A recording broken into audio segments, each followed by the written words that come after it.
Halo teman-teman, assalamualaikum. Alhamdulillah di sini di Hongkong lagi panas ya. Jadi hari ini saya juga akan kembali bercerita ya. Jadi akan kembali berbagi pengalaman ya, apa yang saya pernah rasakan selama saya bekerja di Hongkong. Jadi begini ya teman-teman, saya pernah loh 4 tahun itu nggak pegang uang di Hongkong itu. Serius, makan juga saya dikasih temen. Itu saya nggak bohong ya, ini benar-benar cerita saya. Kenapa saya sampai 4 tahun nggak pegang uang? Sampai-sampai saya sama orang tua aja di Paido itu. Di Paido itu apa ya, kalau bahasa Indonesianya kayak dituduh lah, kayak gitu ya. Dituduh saya tuh di sini foya-foya lah, main ke diskotik dan sebagainya lah ya, kayak gitulah ya. Padahal saat itu saya benar-benar lagi nggak pegang uang. Jadi tahun 2012 itu saya pernah kena tipu ya. Jadi ditipu sama temen, yang dimana itu bukan temen sekedar temen ya, maksudnya itu udah benar-benar saya anggap sebagai saudara kayak gitu ya. Temen deket udah saya anggap kayak saudara banget. Nah yang kemarin dua orang ya yang saya ingatnya kayak itu, dua orang. Yang kemarin sudah saya ceritakan, yang mbak yang satunya lagi dia sudah menghubungi saya untuk ada itikat baik untuk membayar ya, walaupun saya nggak tahu kapan itu ngebayarnya, yang penting udah ada itikatnya dulu ya. Terus kalau yang satunya lagi nih ya nggak tahu di mana, karena seperti yang saya bilang di video awal, kalau saya minjemin uang itu saya nggak pernah catat alamatnya gimana nggak pernah gitu. Jadi saya hanya bermodalkan kepercayaan aja, tapi ternyata kepercayaan saya dihianatin gitu, bukan sama siapa-siapa, melainkan sama teman yang udah saya anggap kayak saudara saya sendiri. Jadi awalnya tuh saya ditipunya tuh begini ya. Mereka tuh kan yang si mbak yang 10 tahun yang kemarin itu yang saya ceritakan itu di video satunya, itu dia punya masalah keluarga lah gitu. Jadi pinjem lewat nama saya gitu. Jadi identitas saya, dokumen pribadi saya itu dimasukkan ke bank yang berada di Hong Kong. Terus yang pertama juga ini juga si mbak yang pertama ini juga ya seperti gitu, dia pinjem terus minta katanya tolong untuk data pribadi saya dimasukin ke bank dengan jaminan dengan janji dia akan membayar setiap bulannya kayak gitu. Tapi ternyata setelah mereka dapat duitnya semuanya itu menghilang. Yang satu bilangnya wah waktu ditagih itu sama saya untuk bayar itu belat-belit kesana kesini kesana kesini, yang satu juga sama juga ya, dan akhirnya sampai saya diblokir gitu. Nah yang si mbak yang 10 tahun mah nggak usah dibilangin ya, karena itu sudah saya ceritakan. Ini yang satunya lagi aja ya. Nah setelah itu saya itu apa tuh berusaha terus menagih dia gitu, karena kan yang namanya kolektor kayak gitu ya, kolektor apa gimana ya kalau di sini nyebutnya, pokoknya yang ya di bank-bank kayak begitulah, yang rentenir kayak gitu ya. Ya pasti kan dia telepon-teleponin, apalagi itu data pribadi saya yang masuk kayak gitu ya. Ya saya kan nggak nyaman lah lagi kerja, walaupun sama sekali sumpah uangnya aku nggak makan, kecuali yang dikasih dia gitu untuk jajan kayak gitu. Tapi kalau uang itunya saya nggak makan gitu, itu semua dia yang pakai. Udah gitu ya. Dan dalam permasalahan kayak gitu, ketika dia itu minta tolong lagi katanya buat temennya, itu gobloknya itu saya tuh mau nolong lagi gitu. Entah katakan saya itu terlalu polos, apa memang saking gobloknya apa gimana, saya pun nggak tahu saat itu ya. Padahal saya dalam keadaan udah ditipu dia gitu, tapi saya masih mau menolong dia lagi ya. Mungkin goblok yang hakiki ya kali saya. Goblok yang hakiki ya, karena saya udah tahu ditipu, tapi saya masih menolong ya. Hingga akhirnya saya terkena masalah waktu itu ya, yang benar-benar berat, dan benar-benar gaji saya habis untuk bayarin utang orang, bukan bayar utang saya, bayarin utang orang. Orang yang utangnya melenggang-lenggang enak-enak kayak gitu, udah terima uangnya kabur kayak gitu ya. Waktu itu saya pun hampir hilang pekerjaan saya ya, karena waktu itu kan otomatis ya namanya orang-orang kayak gitu nelfon kan ke rumah majikan. Terus ya saya udah nggak ada lagi yang bisa saya lakukan ya. Waktu itu saya cuma pasrah dan saya bilang, Pak, saya kalau bilang sama majikan laki-laki suka Pak ya gitu, Pak ini ada telepon ya. Saya udah pasrah, jadi saya kasihin ke majikan saya waktu itu. Dan majikan saya waktu itu apa tuh ya berdebat lah dengan orang kolektornya ya kayak gitu, karena ya dia merasa tidak ada yang pinjam di rumah dia kayak gitu. Hingga akhirnya dia telepon polisi, dan akhirnya puncaknya itu ketahuan ketika kolektor itu ngasih surat ke rumah majikannya, ketahuan lah bahwa itu saya gitu ya. Dan di sana benar-benar entahlah apa yang akan terjadi waktu itu kalau seandainya majikan saya tidak memberikan kesempatan saya untuk bekerja gitu ya. Tapi waktu itu saya nangis di sana, beneran nangis ya. Saya bilang gini, saya nggak pernah pegang, saya nggak pernah gitu ya namanya pakai uang itu. Saya nggak pernah sama sekali pakai uang itu. Itu benar-benar saya namanya ditipu sama orang, itu saya ditipu, saya nggak tahu apa-apa. Dan saya yang buat saya sakit sampai sekarang itu karena orang ini punya itu benar-benar orang yang sudah saya percayain gitu, nggak bakal melakukan seperti itu. Saya masih ingat, tapi udahlah gitu ya. Saya udah, akhirnya saat itu gaji saya dipegang majikan itu untuk bayar. Dan yang satunya lagi saya itu cari gimana caranya saya bisa menutupi yang satu banknya lagi kayak gitu ya. Saya nggak punya uang. Akhirnya waktu itu ibu saya tanya sama saya, hasil uang kamu kemana selama kamu kerja di sana? Saya bilang ada, cuman bilang kayak gitu. Terus kamu baik-baik saja kan kerja di sana? Saya bilang ada. Saya benar-benar menutupi ya.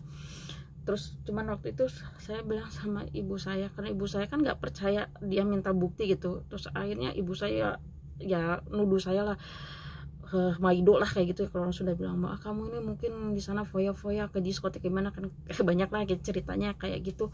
Terus aku bilang aku enggak. Terus cuman akhirnya kayak gini, ya udahlah, aku juga nggak mau ada perdebatan dengan orang rumah gitu ya, orang tua. Akhirnya aku bilang aku nggak akan kasih dulu kabar kayak gitu ya, sampai aku benar-benar menyelesaikan masalah ini sendiri. Nggak ada yang tahu orang tua aku ya. Terus nggak, akhirnya ya seiringnya jalan gitu ya, aku menyelesaikan masalah ini. Nah si mbak yang itu ya, aku ya berusaha untuk selalu mengingatkan dia, tapi dianya selalu mengancam, aku bisa kabur loh tanpa kamu ketahui, tanpa ada jejak itu dari Hongkong ini ya. Ya waktu itu kan karena saya saking keselnya gitu ya, saya bilang ya udah kalau mau kabur mah kabur aja lah kayak gitu. Tapi aku bilang saya nggak ikhlas, dan itu gak bakal jadi barokah buat kamu kayak gitu. Kalau mau kabur kabur aja beneran. Beneran. Dia nggak tahu aja, aku dapat kabar ya dari temen itu waktu itu, kak katanya tahu nggak kalau yang namanya si ini tuh udah pulang Indonesia. Hah, yang benar. Tapi ternyata ketika dia pulang ke Indonesia pun dia punya masalah, katanya sih dia yang ya saya nggak bisa ngomongin ya, saya nggak mau ngomongin keburukan orang lain lah kayak gitu, karena saya juga sifat manusia yang jauh dari kebaikan lah kayak gitu ya. Akhirnya saya cuman waktu itu ngimbok dia, dan waktu itu saya tag dia di Facebook. Saya cuman bilang bayar hutang kamu, bilang gitu. Udah berapa kali saya itu begitu. Akhirnya ya dia itu apa ya, saya nggak tahu dia blokir saya apa enggak ya di Facebook, tapi yang lainnya saya udah nggak tahu ya. Cuman waktu itu saya udah pasrah, saya udah bilang pada diri saya sendiri, saya ya katakan ikhlas, saya nggak ikhlas, tapi di mulut ya saya ikhlaskan, tapi dalam hati saya nggak ikhlas kayak gitu. Hingga tahun 2016 akhir mau ke awal 2017 itu selesai masalahnya, dan saya bilang sama ibu saya baru. Ketika itu saya mau cuti kalau nggak salah. Terus saya bilang sama ibu saya, dan ibu saya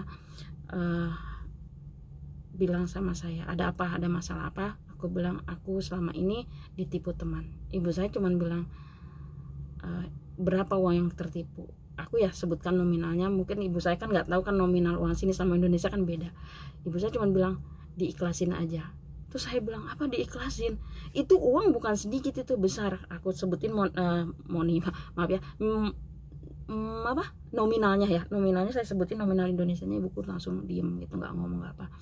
Terus akhirnya ibuku cuma bilang ya udah, ditabahin hatinya, maksudnya ya ikhlas nggak ikhlas ya mau gimana lagi kayak gitu. Dan itu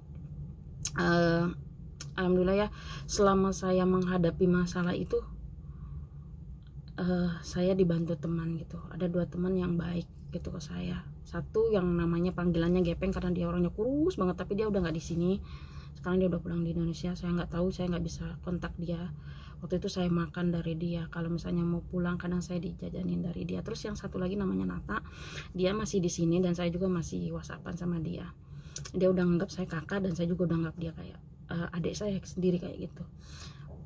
Terus itulah pengalaman ya. Jadi buat teman-teman ya, apalagi khususnya anak yang mau baru ke Hong Kong, ingat satu pesannya, jangan percaya apapun gitu ya di sini, sekalipun itu sama saudara kalian. Jadi percaya boleh, cuman sisakan berapa persen untuk gak percayanya. Karena ya kebanyakan orang-orang yang seperti gitu ya, dicari-carinya itu anak yang baru-baru datang yang kagak ngerti gitu, kagak ngerti apa-apa kayak gitu. Jadi dia itu kayak dimanfaatin kayak gitu. Kan orang yang biasanya baru datang kan, wah ngelihat kalau minjem duit kayak gini, wah banyak kan bisa dikirim ke Indonesia. Padahal itu sebenarnya menjerat kita lah, menjerat kita dengan bunga-bunganya, dengan segalanya ya. Jadi janganlah, usahakan syukurin apapun itu rezeki kita, di gaji kita ya, selalu bersyukur itu, karena itu akan nikmat banget kayak gitu ya.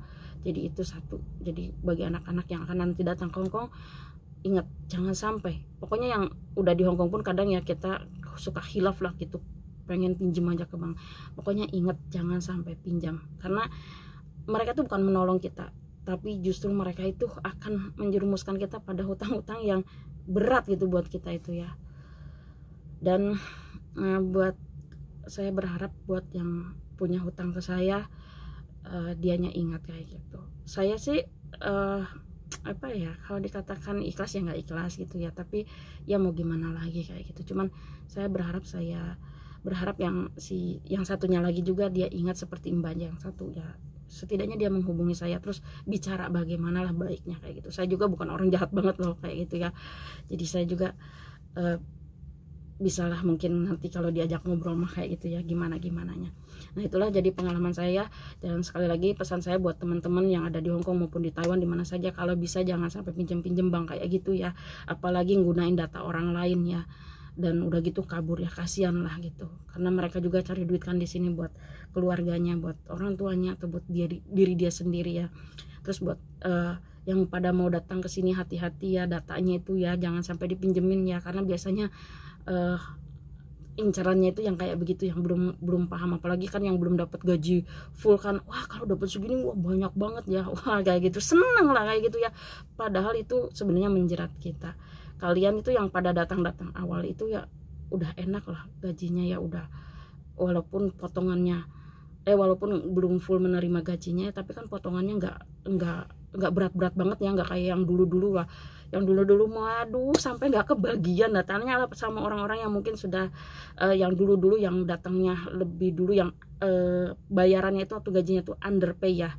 Tanyalah dulu itu wah sangat menggila banget potongan agensi. Kalau sekarang itu saya katakan lebih enak lah kayak gitu, lebih enak gitu.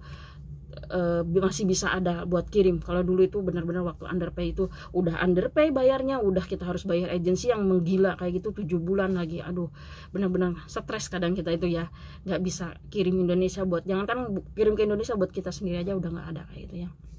Oke, mudah-mudahan sharing ini bermanfaat ya. Dan bagi teman-teman sekali lagi tolong dijaga dokumentasi kalian ya. Dan kalau bisa jangan sampai kalian itu pinjam ke bank. Syukurin apapun yang kalian dapatkan di gaji kalian, karena itu akan lebih manfaat dan nikmat banget ya. Dan aku terima kasih ya, sampai ketemu lagi di video aku berikutnya. Bye bye.